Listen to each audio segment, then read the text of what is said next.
Savvy Central Radio, drawing out the best from our guest, with your host, Christina Nitchman.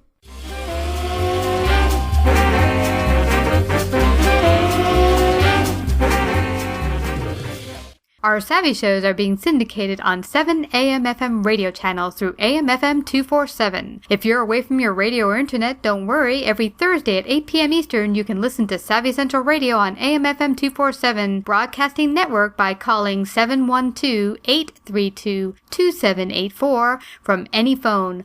Calls have no additional cost and just use your mobile minute. So save the number to your phone, 712-832-2784.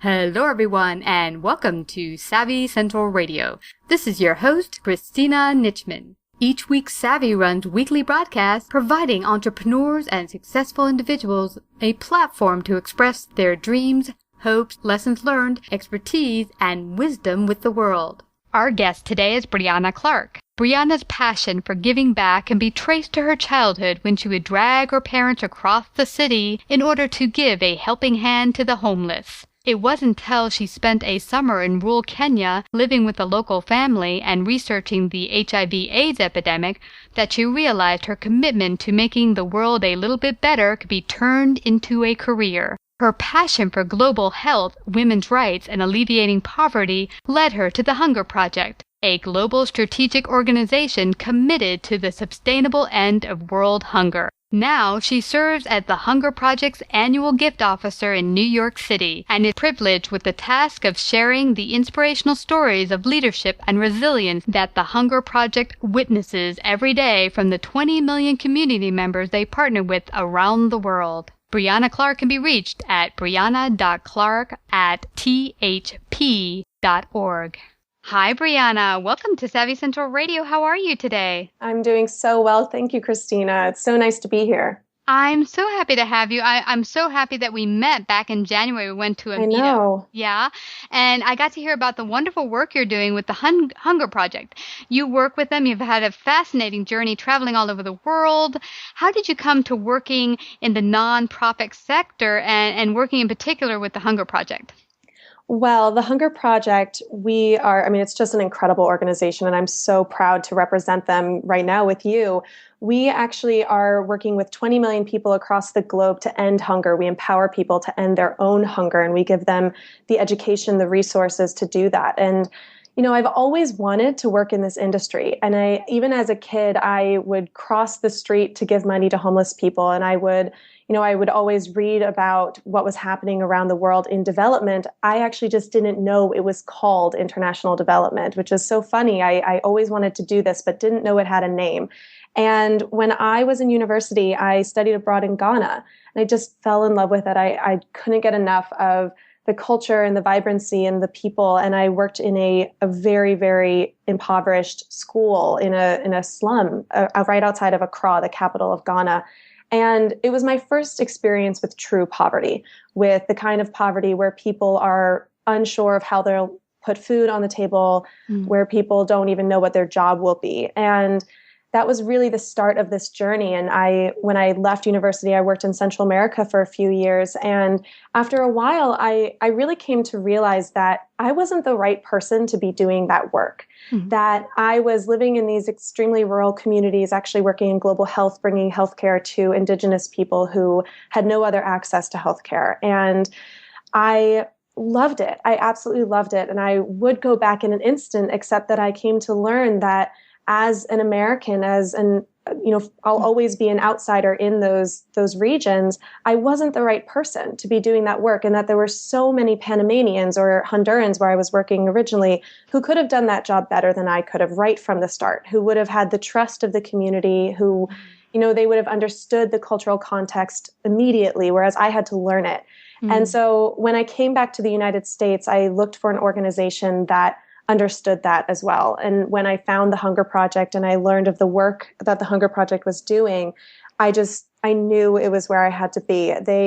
We only hire locally, and not only that, but so in every country where we work, the staff is from that country. And these are just some of the most talented, intelligent, qualified people on the planet to be doing this work. And then more than that, we're empowering the communities to do it themselves. We're training them to be the leaders and the change makers. And they're the ones who are running the show, who are really deciding when and how they're going to end their own poverty, their own hunger in their own communities. And to be a part of that and to realize that I'm empowering other people through my work to take control over their own lives is just exactly how I think it should be done.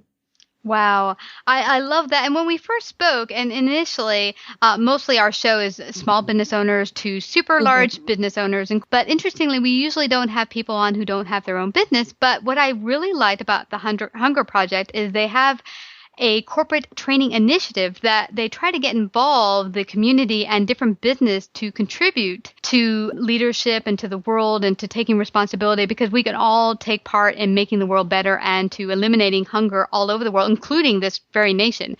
So talk to us a little bit about the corporate training initiatives that the Hunger Project has out there and how it plays a part with businesses listening and how they might even take part in some of those trainings. Yeah, absolutely. So this initiative is really an out-of-the-box approach to corporate leadership development. We hear and we go through, even at a nonprofit, we go through so many trainings and so many workshops to build better cultures, to become more effective. And so many of them are powerful, but they often go down the same track. And this initiative, this training is really challenging people, challenging companies and leaders to step outside the boundaries of traditional approaches to development, to their corporate development. And what we're really doing is customizing a training for a company. This was started in Australia with our Australian team in partnership with McKinsey and Company, and we created a customized training for companies to address their own needs and whatever those needs might be. And on top of that, we do a leadership training for them, and that's really to address how you can be a more effective leader by thinking maybe a little bit differently than you've ever thought before. And these leaders, sometimes the companies will send something like 20 people to one of our program countries, and they'll actually go through this initiative where they are sent to a program country, say India, and they learn from our partners, the rural women and men who are living in the most rural, isolated places imaginable, who are living in extreme poverty. These corporate leaders, these really successful, really educated people from Australia, from the US, go to these tiny villages, and they sit down and they learn the lessons that these impoverished people had to learn through tireless work to bring their own lives, families, and communities out of poverty. And it's just such an incredible experience for people to go and realize that not only are we all the same, but you can learn leadership from anyone, from anywhere. And we've had leaders go through this training and come back just so different in their perspective on who brings what to the table and who should be at the table. What I really love, Brianna, and I think the core point that I'm picking up here is the key empowerment. I love that the Hunger Project in particular really focuses on empowering whatever country you're in, whatever difficulties you're having in your community, giving you the tools to resolve them instead of coming in like the saviors and we're going to fix you. And I think a lot of that attitude that other charities have had with sending Americans in to help countries resolve certain issues makes countries a little bit resentful, because they're like, oh, look at Americans. They think they're our saviors, when they're not dealing with this stuff on a day in and day out basis and their entire lives. They can always go home and live in a cushy life, but we have to stay here. So I love that your company is actually giving them the tools, being empowered to actually bring their community to a space where they are self-sufficient. Yeah, absolutely. And it's so funny because what you say about other countries or other cultures is also true when you're looking at companies. Mm-hmm. All of these really capable people work in these companies. And so often we bring outsiders in who basically give top-down solutions. The same exact thing we've been seeing in aid for the past 40 years, top-down solutions that don't work. And outsiders come into these companies and say, well, you need to do this, this, and this to be more effective. And that doesn't necessarily actually resonate with the staff themselves. And so what the Hunger Project through this training does is actually go from the bottom up and really get into the mindsets of not only the leaders, but also the staff, the sort of common man, the person who might not be at the decision-making table. They're just as worthy of having a voice as as the CEO. And so we're really doing a whole culture shift within these companies so that everyone sees themselves as a potential leader and actually believes that they, could be the change or be the voice for their company. Mm-hmm. It's so true. I think we talked about this in our pre-interview that often companies will think, well, you're just a janitor or you're just the receptionist or non-key personnel that we don't need to listen to you. But every single person within the company plays a vital role in its success. No company gets to the top or gets to success on their own. And I think this whole idea of what you're teaching, the training, actually empowers everyone within the company and makes the company that much stronger and better. Mm-hmm. Yeah, absolutely. Yeah. And, I think we talked about a specific story of one of our community partners where, you just never know where solutions are going to come from. And, that's true in development and that's true for corporations, that it could honestly be the janitor that overhears something and comes up with that idea that no one who went to Princeton ever would have thought of. Mm-hmm. Those people who might be sitting around the boardroom table, they don't have the same perspective that the janitor has. And in our experience, we have these community partners who come up with incredible solutions, incredible ideas that our trained professionals, educated professionals in development, in economics and women's rights, they can't come up with these solutions that are so tailored to the needs of those specific communities. Mm-hmm. And I don't know if you've seen the show on cable called Undercover Boss. Have you heard that show? No, I haven't. Yeah, it's quite funny. And what they do is they send the top CEO or president of a huge corporation, and they have him do something that maybe a receptionist or data entry person does, or some key person in their company that they're not in any shape or form in relation to. Like they have no idea how their daily systems go about and how they work on a daily basis within their company. And they do their job for a week. Yeah. But the cool part is they're undercover. So they don't tell anyone around them that they're actually the CEO or president of the company. So they dress and they act like whatever. Like they had one guy who owned a garbage truck company, and he actually went and picked up garbage for a week. And he got to see how hard it was, picking up the garbage, putting in the different systems problem. They didn't give him enough time for like lunches, and they were eating lunch inside their dirty garbage truck, and the low morale because people didn't get enough time to step away from the truck. Mm-hmm. And he just began to see that there were different issues that he could fix by actually working within the field. So I like that what you're mentioning here, because when you have the top-down approach, often the people at the very top don't get to see what the daily actions or things going on within the company, and they don't get that perspective that the people working within the jobs have. Yeah, absolutely. And when we do send, especially executives, over to our program countries with this training initiative, this program, they sit in the dirt with women and men who are leading their rural communities out of hunger and poverty, and they sit in the grass or sit in the dirt with them. And they learn from them, and they learn from people who, these executives might never have listened to otherwise. And they walk away from this experience with such a fresh perspective, with new eyes. And, afterwards, before and afterwards, we do so much work with them to take all of these lessons and these experiences and turn them into sort of tangible lessons that they can then take back to their corporation and actually, do some real work, do some culture shifts, get some real outcomes. But this single experience of sitting down with these women, these men who are literally the poorest people on the planet. These are people who live on less than $1.25 a day.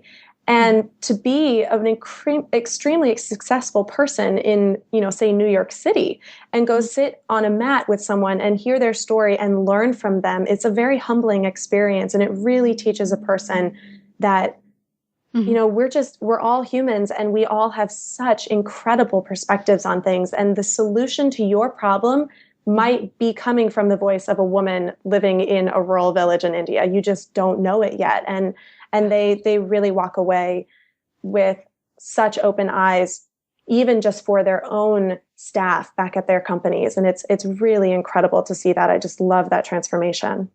Well, Brianna, what I also liked before, when we had our pre-interview, we chatted a bit about how businesses and corporations and even individuals participating in philanthropy could be beneficial. How can a business or an individual participating in, say, the Hunger Project or another non-for-profit benefit, and how does it benefit the world on a whole? Yeah, so, we're living in an increasingly interconnected world, and more often you're seeing this as a real value of young people, and we're seeing it across all generations now, that people want to be connected to the rest of the world. They want to actually have an impact on the rest of the world, a positive one.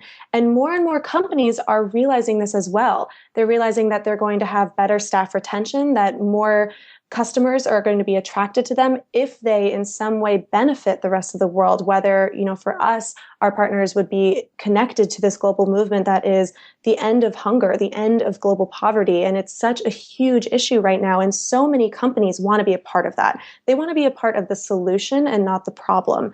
And so many staff, even when you talk about staff retention, so many young people, so many people who, now that we have television and phones and everything just at our fingertips, we know what's happening around the world. We feel connected to those people that we see and we read about online who, might not be living with food on their table.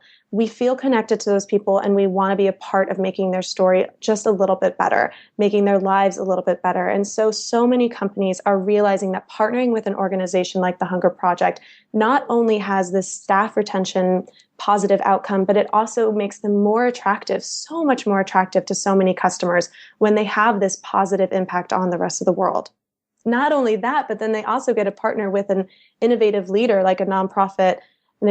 For example, the Hunger Project, they actually get to experience even more diverse thought within their own company by partnering with us. You just never know when those partnerships are going to lead to innovation.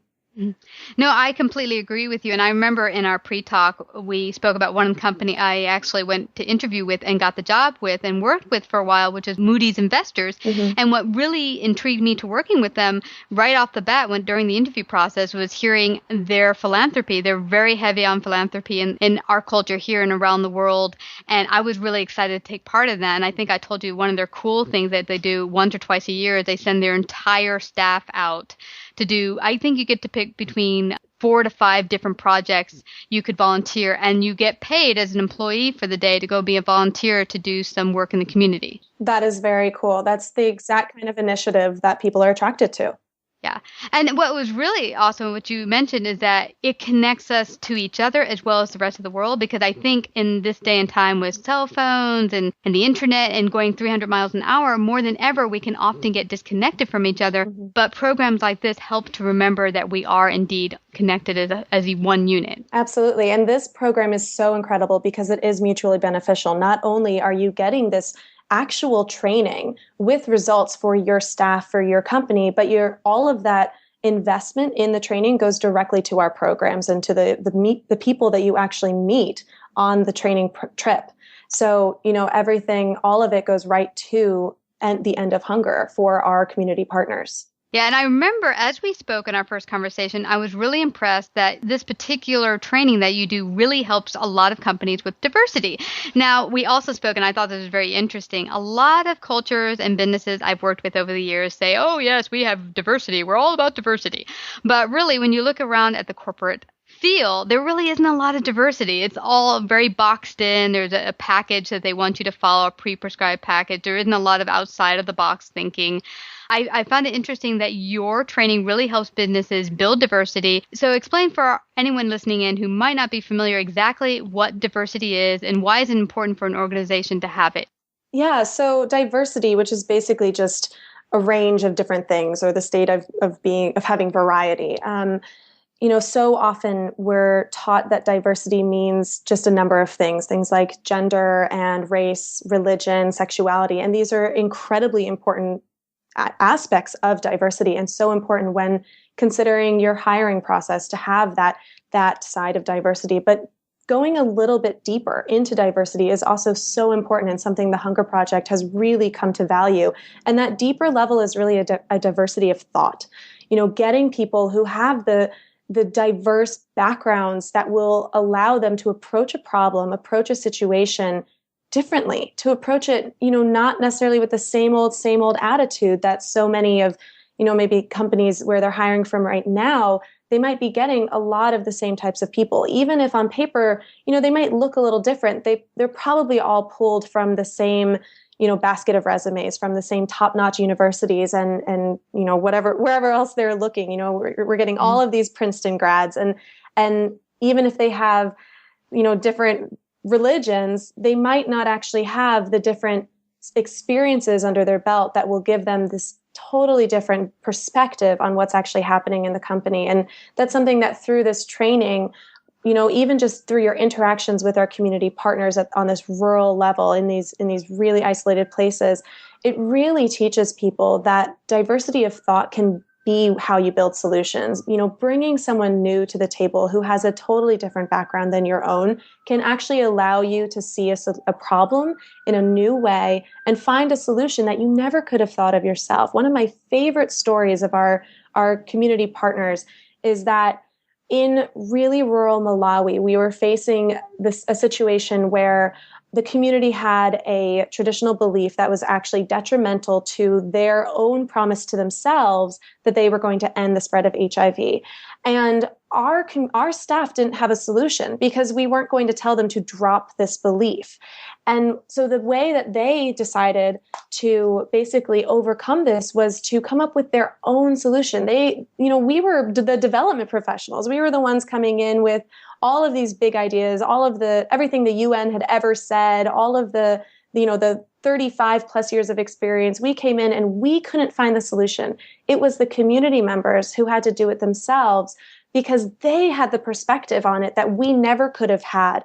And our country director, who is a Malawian, who is a development professional, he said to us he never could have come up with this solution. If he had sat in his office for 20 years, he couldn't have come up with a solution because he just doesn't have that perspective that they have. And so when you bring in maybe some new people who don't necessarily come from your traditional pool that you're normally recruiting from, you might actually be able to benefit your own company in ways that you never would have guessed. That is such an awesome point. I mean, just everyone coming together with different life backgrounds, different points of view, perspective, can really bring to the table a lot more opportunities because now you can see other things you would have never been able to pick up on. That's a great, great, great story. Yeah, absolutely. So many of our community partners are so innovative and so creative and resilient that in the face of adversity, they're actually coming up with the solutions themselves. And we are really just partnering with them, standing with them to make their vision of a future free from hunger, make that vision a reality. And it's an honor to honestly empower them to the point that they can do it themselves. So the two key points I get is that is beneficial not only to the people you serve, but to the companies that participate is empowerment and diversity. Yeah, absolutely. Yeah, absolutely. Before we head on out here, because we are running out of time, I want you to share with everyone how they can get involved, participate in the Hunger Project, and find out more about it. Yeah, absolutely. So the Hunger Project we're all over the world. We work in 22 countries. And if you are here in the United States, we're based in New York City. And you can just go to our website, which is www.thp.org, to check out a little bit more about our work. But if you're interested in this corporate leadership program, then I definitely encourage you to reach out to us because we're really looking to kickstart this program now. We had an incredible, successful initiative in Australia, and now we're really launching it in the United States.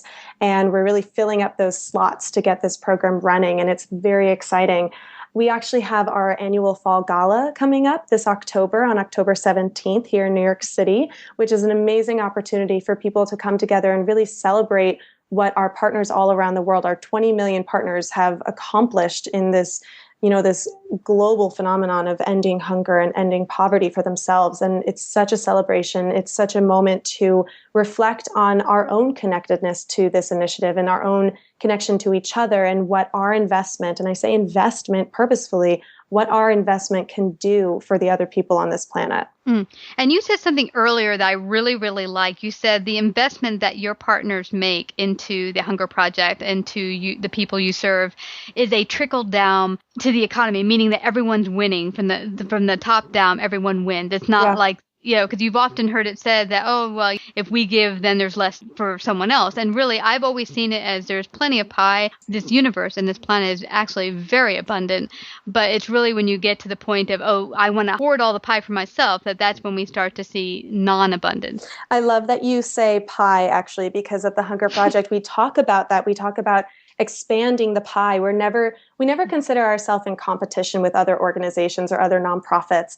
We consider the pie just ever growing, and we want to make that pie bigger of where resources are coming from and of people who are actually involved and knowledgeable and invested in all of these different issues, not only hunger and poverty, but so many issues are interconnected. And, making that pie bigger is really what it's all about. And we even see that at the community level. And so it's really, I just see it as such a global movement. And it just goes back to this aspect of interconnectedness, even in the nonprofit sector. You might be working with owls, and somehow that good work is actually making our planet so much better and is benefiting all of our 20 million partners who are ending hunger. It's an incredible story to be a part of. That is so awesome. And this reminds me of an article I read a couple of weeks ago, how this woman who works with animals, she said, sometimes we have an issue in our veterinary clinic and we never thought about it, but a woman who works with animals, she's a animal communicator. She really pays attention to their patterns, their behaviors, to really get a sense of how the animals are doing. And she dealing with the dogs and different animals in the veterinarian clinic. And she said she was getting a sense from them that they were panicked because the people working in the clinic were not letting them know what's going on. And then she said, sometimes if you work with the animals, instead of thinking you have to save them, that even though they're not the same species as human, and you think, well, they don't communicate, quote unquote, like we do, that if you let them in on it, they might help you find solutions that you would have not thought about. Now, how is that for diversity? Well, yeah. I have to say, I did not think of that. Yeah, and I thought that was an interesting perspective, because you're having issues. You never think, well, let me consult with my dog here. What does he have to think about this issue? You never know. You really don't. Yeah. Well, I want to thank you again, Brianna, for coming on and sharing your very valuable wisdom today on Savvy Central Radio. Thank you so much. It's been a pleasure. Savvy Central Radio is home to over 100,000 listeners per month globally and runs in syndication on 8 AM and FM platforms, including iHeartRadio and 6 podcasting platforms. To find out more about our paid sponsorship opportunities or to become a guest and find out how we can help you get your message out to the world, call 718 area code 713-2289 or email at savvycentralradio@gmail.com.